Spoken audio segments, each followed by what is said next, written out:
नमस्कार दोस्तों, स्वागत है आप सभी का आपके अपने इस यूट्यूब चैनल पर। दोस्तों हम लोग बेसिक इलेक्ट्रिकल इंजीनियरिंग के शॉर्ट नोट्स यहाँ पर देख रहे हैं। तो आज की इस वीडियो में हम लोग पढ़ेंगे इलेक्ट्रिक सर्किट के बारे में। देखिए, एन इलेक्ट्रिकल सर्किट और network is an interconnection of electrical element. देखिए, जो इलेक्ट्रिकल सर्किट होता है या इलेक्ट्रिकल नेटवर्क, वो इलेक्ट्रिकल एलिमेंट का इंटरकनेक्शन होता है, जिसमें दोस्तों लगे होते हैं register, inductor, capacitor, voltage source, current source and switches.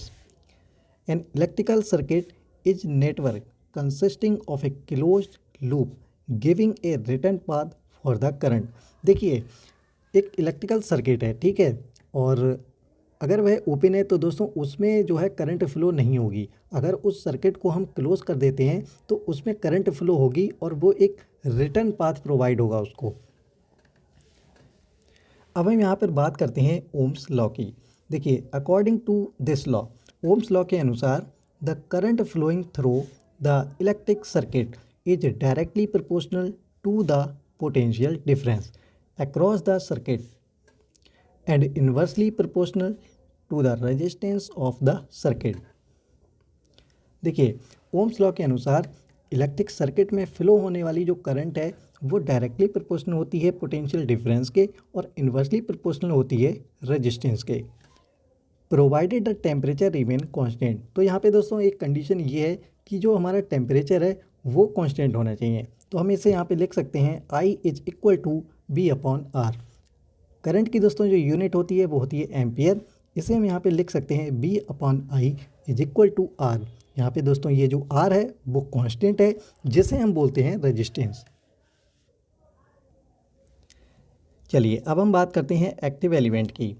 Capable of delivering the energy for infinite time. तो एक्टिव एलिमेंट वह एलिमेंट होते हैं जो कि एनर्जी को डिलीवर कर रहे होते हैं एक लंबे समय के लिए।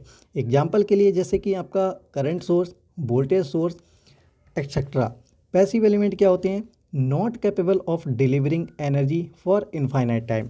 तो पैसिव एलिमेंट वह एलिमेंट होते हैं जो कि एनर्जी को डिलीवर नहीं करते हैं एक लंबे समय के लिए, या कह सकते हैं कि एनर्जी को जनरेट नहीं करते हैं। तो जैसे कि resistor, inductor, capacitor, bulb, transformer etcetera. If the ratio of voltage to the current at any point on characteristics curve is negative then the element is active, otherwise it will be passive। देखिए, यहाँ पे ये कहा गया है कि जो ratio है वोल्टेज और करंट का, वो करेक्टरिस्टिक्स कर्व में अगर आपका नेगेटिव आता है तो यह एक होगा एक्टिव एलिमेंट, और अगर यह एक पॉजिटिव आता है तो दोस्तों यह होगा एक पैसिव एलिमेंट। अब हम यहाँ पे बात करते हैं by directional element. If the characteristics or property of element is independent of direction of flow of current, element is bidirectional। तो bidirectional element वह element होते हैं जिनकी characteristics और property independent होती है करंट के फ्लो होने की डायरेक्शन के। जैसे कि एग्जांपल के लिए दोस्तों आप यहाँ पर देखिए रजिस्टर, इंडक्टर और कैपेसिटर। अब हम यहाँ पे बात करते हैं unidirectional element. If the characteristics or property of element is dependent on direction of flow of current, element is unidirectional। तो unidirectional element वह element होते हैं जिनकी characteristics और property डिपेंडेंट होती है करंट के फ्लो होने की डायरेक्शन में, जैसे कि diode, BJT, op amp. When the characteristics curve is similar in opposite quadrant part, the element is by directional, otherwise it is unidirectional. तो जैसे कि दोस्तों चार क्वाड्रेंट होते हैं, इसमें अगर अपोजिट क्वाड्रेंट में अगर जो करेक्टरिस्टिक्स कर्व है वो अगर सिमिलर आती हैं तो यह एक होगा बाई डायरेक्शनल एलिमेंट, और अगर यह सिमिलर नहीं आती हैं तो यह एक होगा यूनिडायरेक्शनल एलिमेंट। अब हम यहाँ पे बात करते हैं किरचॉफ करंट लॉ। देखिए, किरचॉफ करंट लॉ ये कहता है कि किसी भी पॉइंट पर आने वाली धाराओं का योग जाने वाली धाराओं के योग के बराबर होता है, या फिर कह सकते हैं कि एक आने वाली धाराओं का योग जाने वाली धाराओं का योग अगर हम इनका समेशन कर देते हैं तो यह हमारे जीरो के इक्वल होता है। देखिए, outgoing current is equal to incoming current. तो जैसे कि आप दोस्तों यहाँ पे देख रहे हैं I3 है यहाँ पर हमारी आउटगोइंग करंट, और I2, I1 और I4 जो है वो है यहाँ पर इनकमिंग करंट। तो यहाँ पे हम लिख सकते हैं I3 is equal to I1 plus I2 plus I4। KCL is also known as law of conservation of charge. तो KCL को हम law of conservation of charge के नाम से भी जानते हैं। अब हम बात करते हैं किरचॉफ वोल्टेज लॉ। देखिए, किरचॉफ वोल्टेज लॉ ये कहता है कि जैसे कि ये एक सर्किट है, इसमें जो हमारा जितने भी वोल्टेज हैं अगर हम उनका समेशन कर देते हैं तो वह हमारे जीरो के इक्वल होगा। अब देखिए, ये हमारा एक सोर्स है V1 जिस पे हम चले माइनस से प्लस, तो यहाँ पे हमने इसे माइनस का V1 लिखा है, प्लस से माइनस चले तो ये जो रेजिस्टेंस के अक्रॉस जो हमारा वोल्टेज ड्रॉप है उसे हमने V2 माना है, ठीक है। तो इसे हमने यहाँ पे लिखा है प्लस का V2। इसके बाद हमने प्लस से माइनस चले तो यहाँ पे हमने लिखा है प्लस का V3, और इसके बाद प्लस से माइनस चले तो यहाँ पे हमने लिखा है V4। देखिए, आप V1 को प्लस में भी लिख सकते हैं, लेकिन उसके बाद ये जो आपके V2 प्लस V3 और जो V4 हैं इसे आपको माइनस में लिखना होगा। KVL is also known as law of conservation of energy.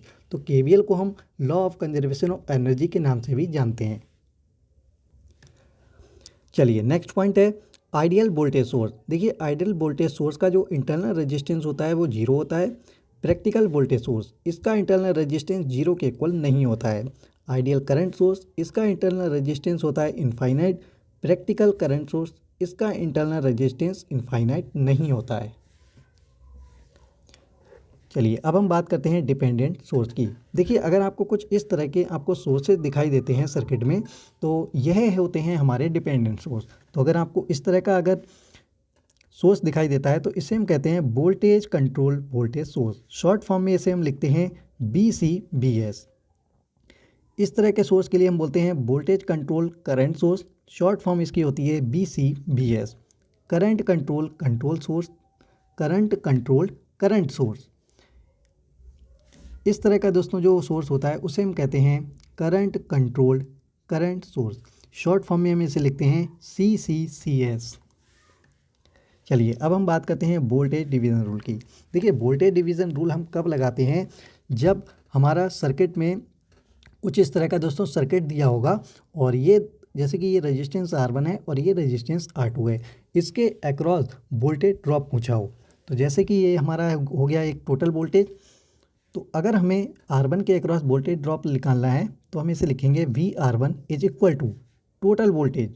इसके बाद जिस रेजिस्टेंस के अक्रॉस हम वोल्टेज ड्रॉप निकाल रहे हैं वो रेजिस्टेंस यहाँ पे रखेंगे, और इसके बाद हम इन दोनों ही रेजिस्टेंस को ऐड करके इसे डिवाइड कर देंगे। इसी तरह से दोस्तों हम VR2 भी निकाल सकते हैं। चलिए, अब हम देखते हैं करंट डिवीज़न रूल। देखिए, अगर आपको कुछ इस तरह का सर्किट दिखाई देता है तो इस तरह के सर्किट में हम I1 और I2 को फाइंड कर सकते हैं। इसे हम फाइंड कर सकते हैं करंट डिवीज़न रूल से भी। देखिए, करंट डिवीज़न रूल क्या कहता है कि ये एक हमारे पास टोटल करंट होनी चाहिए जो कि है IT। अब अगर हमें R1 रेजिस्टेंस में करंट निकालना हो I1 तो हम टोटल करंट यहाँ पे रखेंगे, और उसके अलावा जो रेजिस्टेंस है उसे हम यहाँ पे रखेंगे, और इन दोनों ही रेजिस्टेंस को ऐड करके इसे डिवाइड कर देंगे। इसी तरह से दोस्तों हम I2 करंट भी निकाल सकते हैं। जैसे कि दोस्तों यहाँ पे हमने टोटल करंट IT रख दिया, और इसके बाद हम इसमें हम करंट निकाल रहे हैं, लेकिन दोस्तों जो रेजिस्टेंस हम रखेंगे वो R1 यहाँ पे रखेंगे। इसके बाद हम इन दोनों ही रेजिस्टेंस को ऐड करके इसे डिवाइड कर देंगे। चलिए, अब हम बात करते हैं सोर्स ट्रांसफॉर्मेशन की। देखिए, transformation from current to voltage source. ये हमारे पास एक करंट सोर्स है, इसे हमें कन्वर्ट करना है वोल्टेज सोर्स में। तो जैसे कि ये आपका करंट सोर्स है और इसके पैरेलल में एक रेजिस्टेंस लगा है RS है, तो आप जानते हैं B इक्वल टू होता है I इंटू R। तो यहाँ पे हमने रेजिस्टेंस RSH माना है। तो जब हमें यहाँ पर वोल्टेज की वैल्यू मिलेगी तो ये हमारा हो जाएगा वोल्टेज सोर्स, और यह जो दोस्तों रेजिस्टेंस था ये इसके सीरीज में आ जाएगा। Transformation from voltage to current source. अब अगर आपको वोल्टेज सोर्स दे रखा हो और आपको करंट सोर्स में अगर कन्वर्ट करना हो तो देखिए, ये जो वोल्टेज सोर्स है यहाँ से हमारा करंट निकल के आ जाएगा, ठीक है। करंट सोर्स आ जाएगा I is equal to V/RSE। तो ये हमारा हो गया करंट सोर्स, और ये जो दोस्तों रेजिस्टेंस था हमारा सीरीज में लगा हुआ ये अब यहाँ पर पैरेलल में आ जाएगा। चलिए अब हम बात करते हैं नोडल वोल्टेज एनालिसिस सर्किट। तो दोस्तों जैसे कि आप यहाँ पे एक सर्किट देख रहे हैं, इसमें हमने यहाँ पर बी वोल्टेज माना है और इसे हमने 0 पे रखा है। और यहाँ पे दोस्तों देखिए जो करंट है वो सभी हमारी आउट गोइंग है, ठीक है। तो इसे हम लिख सकते हैं I1 plus I2 plus I3।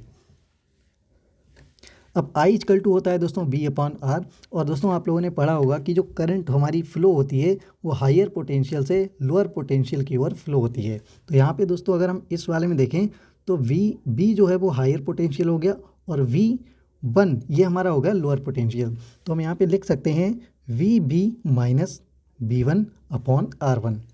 इसके बाद दोस्तों आप यहाँ पे देखिए V2 जो है वो हमारा लोअर पोटेंशियल पे हो गया, तो इसे हम लिख सकते हैं VB माइनस V2/R2। अब देखिए दोस्तों ये हमारा हो गया 0 पर, तो इसे हम लिखेंगे VB माइनस 0/R3। चलिए नेक्स्ट पॉइंट है nodal analysis in an application of Kirchhoff current law. तो देखिए यहाँ पे आपने ये जो लगाया दोस्तों ये आपका किरचॉफ करंट लॉ ही तो है। चलिए नेक्स्ट पॉइंट है number of equation in nodal analysis. तो इसमें जो हमारा फार्मूला होता है वो होता है n-1।